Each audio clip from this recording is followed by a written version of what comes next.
नमस्कार, डेली बज इंडिया देख रहे हैं आप। कुछ महीनों पहले एक वीडियो वायरल हुआ था। इस वीडियो में एक महिला बुर्के में जमीन पर बैठी हुई दिख रही है और पगड़ी पहना हुआ एक व्यक्ति उसे चमड़े की चाबुक से मार रहा है। कुछ ही दूरी पर कुर्सियों पर बैठे दर्जनों लोग इस घटना को देख रहे हैं। ये वीडियो अफगानिस्तान के ओबी जिले का बताया जा रहा है। ये भी बताया गया कि महिला पर कोड़े बरसाने वाला आदमी तालिबान का सदस्य है और महिला पर कोड़े इसलिए बरसाए जा रहे हैं क्योंकि शादीशुदा होते हुए भी उसके संबंध किसी दूसरे पुरुष से थे। अफगानिस्तान में इस तरीके की सजा देना अब फिर से एक आम बात हो जाएगी क्योंकि वहां से विदेशी सैनिक तेजी से वापस लौटने लगे हैं। तालिबान का दंश झेल चुकी औरतों ने बीते सालों में जो भी अधिकार हासिल किए थे वो एक झटके में खत्म हो जाएंगे। अंतर्राष्ट्रीय मीडिया संस्थान द गार्जियन ने हाल ही में इस वीडियो की पुष्टि की है। हालांकि वीडियो वायरल होने के बाद तालिबान के कमांडर गुस्सा हो गए। दरअसल तालिबान के कमांडर ये चाहते थे कि महिला को कोड़े मारने की सजा उसके घर के भीतर दी जानी चाहिए थी ताकि ये सब दुनिया वालों के सामने ना आ पाए। ऐसा इसलिए क्योंकि तालिबान इस समय दुनिया के सामने अपनी अच्छी छवि पेश करना चाहता है। वो बताना चाहता है कि अब वो बदल चुका है। हालांकि पिछले कुछ महीनों से ऐसी तमाम रिपोर्ट्स आ रही हैं जिनमें तालिबान एक एक करके सभी जिलों में महिलाओं के ऊपर वही कड़े प्रतिबंध लगा रहा है जो उसने 1996 से 2001 के बीच अपने शासन के दौरान लगाए थे। कभी अफगानिस्तान में भी महिलाएं पश्चिमी देशों की तरह ही आजाद थीं। वो अपनी मर्जी से कपड़े पहनती थी, कॉलेज जाती थी, बाहर काम भी करती थी।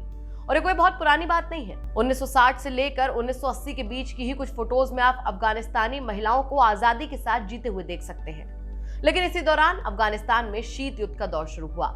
अफगानिस्तान में सोवियत संघ के बढ़ते प्रभाव को खत्म करने के लिए अमेरिकी और पाकिस्तानी सेना साथ आई। दोनों ने मिलकर अफगानिस्तान में कट्टर इस्लामिक विचारधारा वाले लड़ाकों मुजाहिदीनों को खड़ा किया। उन्हें हथियार और संसाधन दिए। धीरे धीरे मुजाहिदीन सोवियत सैनिकों पर भारी पड़ने लगे और आखिरकार मुजाहिदीनों ने सोवियत संघ को हराकर अफगानिस्तान से बाहर खदेड़ दिया। 90 के दशक में अफगानिस्तान में एक अंतरिम सरकार बनी।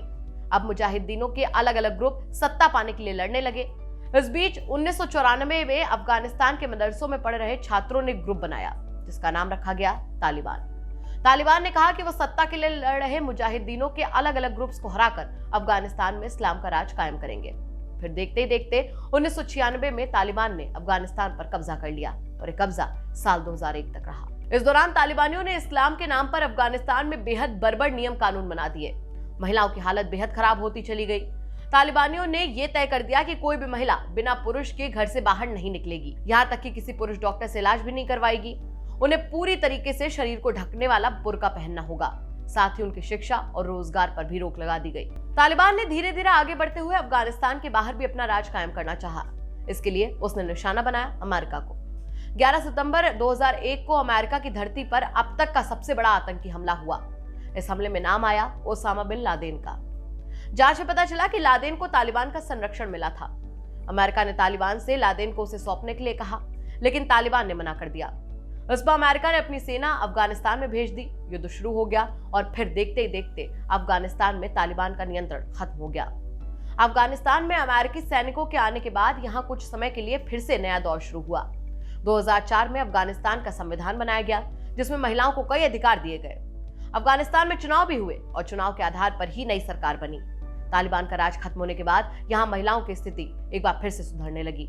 महिलाएं फिर से कॉलेज जाने लगी, बाहर काम भी करने लगी। 2011 में एक ऑपरेशन में ओसामा बिन लादेन को भी मार दिया गया। 2 साल बाद तालिबान के फाउंडर मुल्ला मोहम्मद उमर की भी मौत हो गई। इसके बाद अफगानिस्तान से विदेशी सैनिकों को वापस बुलाने की मांग उठने लगी। इस बीच 2016 में अमेरिका में राष्ट्रपति चुनाव हुए और डोनाल्ड ट्रंप ने वादा किया कि अगर वो राष्ट्रपति बनते हैं तो विदेशों में तैनात अमेरिकी सैनिकों को वापस बुला लेंगे और अमेरिका दूसरी लड़ाई नहीं लड़ेगा। ट्रंप अमेरिका के राष्ट्रपति बने। अपने चुनावी वादे को पूरा करने के लिए ट्रंप ने 29 फरवरी 2020 में तालिबान के साथ एक शांति समझौता किया जिसे दोहा संधि कहा गया। इस समझौते में तय किया गया कि अफगानिस्तान से अमेरिकी सैनिकों को वापस बुला लिया जाएगा, लेकिन इसके एवज में तालिबान को भी ये सुनिश्चित करना होगा कि वो अमेरिका और उसके सहयोगियों की सुरक्षा के लिए कोई खतरा नहीं खड़ा करेगा। साथ ही तालिबान और अफगानिस्तान मिलकर शांति कायम करने की कोशिश करेंगे। लेकिन इस समझौते में कहीं भी महिलाओं के अधिकारों की बात नहीं की गई। हालांकि तालिबान ने बार बार यही कहा कि अब वो बदल चुका है। उसने कहा कि अफगानिस्तान से विदेशी सैनिकों के वापस जाने के बाद महिलाओं को सारे इस्लामिक अधिकार दिए जाएंगे। उन्हें शिक्षा और रोजगार का अधिकार भी दिया जाएगा। तालिबान के डिप्टी लीडर सिराजुद्दीन हक्कानी ने 20 फरवरी 2020 को न्यूयॉर्क टाइम्स में यही कहा था। लेकिन 2020 में अमेरिका में फिर से राष्ट्रपति चुनाव हुए और ट्रंप हार गए। बाइडेन को जीत मिली। बाइडेन ने आते ही तालिबान और ट्रंप के बीच हुए शांति समझौते को किनारे कर दिया। उन्होंने इसी साल के अप्रैल महीने में कहा कि वो 11 सितंबर तक ज्यादातर अमेरिकी सैनिकों को अफगानिस्तान से वापस बुला लेंगे। बाइडेन ने कहा कि अमेरिकी सैनिकों के वापस आने के बाद अफगानिस्तान का क्या होगा ये अफगानी ही तय करेंगे। बाइडेन ने कहा कि वो अमेरिका का सबसे लंबा और हमेशा से चल रहा युद्ध खत्म करना चाहते हैं। हालांकि बाइडेन ने अफगानिस्तान के राष्ट्रपति को जरूरत पड़ने पर मदद देने का भी आश्वासन दिया।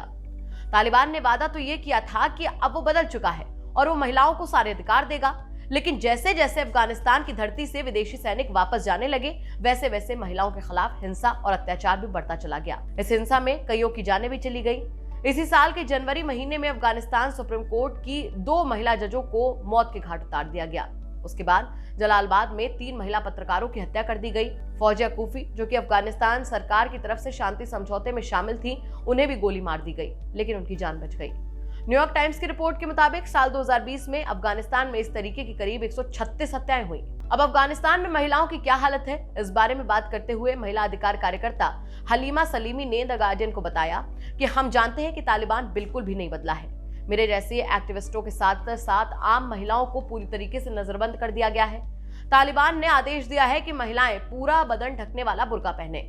वो काम पर भी नहीं जा सकती, बिना किसी पुरुष को साथ लिए वो घर से बाहर भी नहीं निकल सकती।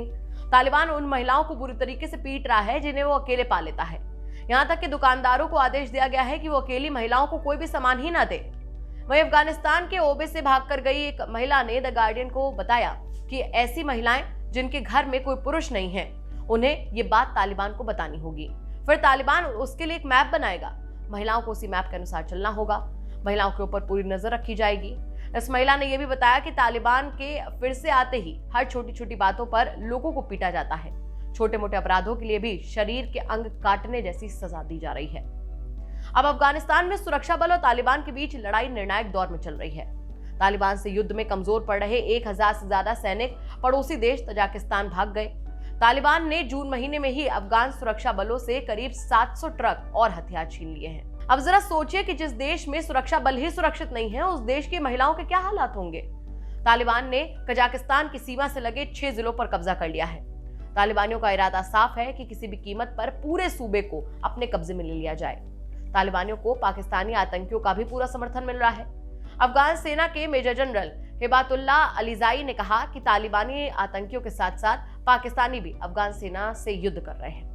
तो ये थी हमारी खबर। आपको कैसी लगी हमें कमेंट सेक्शन में जरूर बताइए। साथ ही साथ हमारे चैनल को सब्सक्राइब कीजिए और बेल आइकन जरूर दबाइए ताकि दिन भर की बड़ी खबरों से आप बिल्कुल भी बेखबर ना रहें।